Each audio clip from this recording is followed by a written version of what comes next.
What's up, everybody? Noah is back here for a brand new review for you guys today. This is the brand new Margot Robbie movie that was supposed to come out in 2019. This is Dreamland. A teenager's adventures as a bounty hunter take an unexpected twist when he meets Allison Wells, who is a wanted murderer, a bank robber and murderer. They start a romance together, and they are on the run trying to get to Mexico so that Eugene can find his father, his biological father, and finally meet him and talk to him and tell him stuff. Margot Robbie's character, Allison Wells, just wants to get out of the country. She was not anticipating on falling in love. This is a drama thriller romance. It says drama thriller. It is a thriller, but it has a lot of romance in it as well. Now, before we get into the positives, there's a couple negatives here. There's a very unneeded sex scene in here. And I'm going to chalk this up to a movie called Swordfish. Everybody knows Swordfish. If you don't know Swordfish, that is the Hugh Jackman and Halle Berry movie where they pretty much said, hey, let's see if we can get Halle Berry to show us her chest. I think that's what happened here. Margot Robbie will do nudity if she feels it is necessary for the movie. Like, you can't do The Wolf of Wall Street without nudity. You can't do The Wolf of Wall Street without nudity. It is a movie that is about Jordan Belfort, a sex-crazed, hooker-loving, drug-smuggling, money-hungry man who had an affair, and it just happened to be with Margot Robbie. This also has Darby Camp. If you don't know who Darby Camp is, well, first of all, you should. She's most known for playing Kate in the Christmas Chronicles and the Christmas Chronicles 2. I like the first Christmas Chronicles a lot. The second one, not so much. There's a very unneeded sex scene, like I already said, that takes place in a shower. There's a scene where he is just watching her shower, and they start to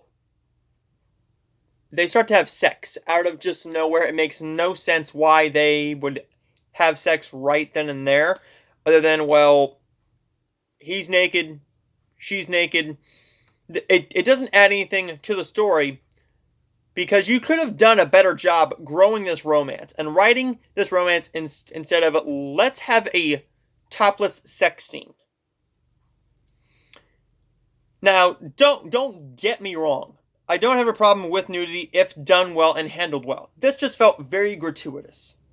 Gratuitous nudity and a gratuitous sex scene to get that R rating. You had the R rating with the violence and the language anyways. With the subject matter, it's hard to do a PG-13 film. Yeah, but R does make more money when it comes to this. However, this did not go to very many theaters, so this film probably lost money. Dreamland is a film that has beautiful cinematography, a very intriguing story in the last half, and that's when I started to get really invested. The first half of the film, I did not get invested hardly at all. The second half of the film is where I really started to get into the story, into the characters, and start feeling for the characters. But then they kind of dampen it with the romance aspect. The romance aspect can work. The sex scene just threw it off and made the romance completely unnecessary. Now, if it was him going along with her on this trip, knowing that there's no possible way that they could end up together, well, then that would have been a better, entertaining story, because at least you would have gotten a satisfying conclusion to the romance. This movie also has a subplot where he still lives with his parents and his little sister. And now they are on the hunt for him, and he was hiding her in the barn. I believe it was the barn. And the father and mother had no idea. The sister did. This has a great performance by Margot Robbie. I really enjoyed this film a lot, and I cannot wait to see what she has up next. She had a killer year last year and the year before. And the year before that, I believe she has another film coming out in 2021. Oh, let's see, what's it called? What's it called? Oh yeah, that's what it's called, The Suicide Squad. Last year, she was nominated for Bombshell. She also had Birds of Prey, which I really enjoy. Dreamland is a movie I'm going to recommend to you to check out right now. It's available on Blu-ray and DVD everywhere you can buy your movies. It's available on Amazon, Walmart, Target, Best Buy. Definitely check this movie out. It had a very unnecessary sex scene, and it had a few problems there, but I'm going to recommend it to you. I'm going to give Dreamland a B. I will see all of you guys next time.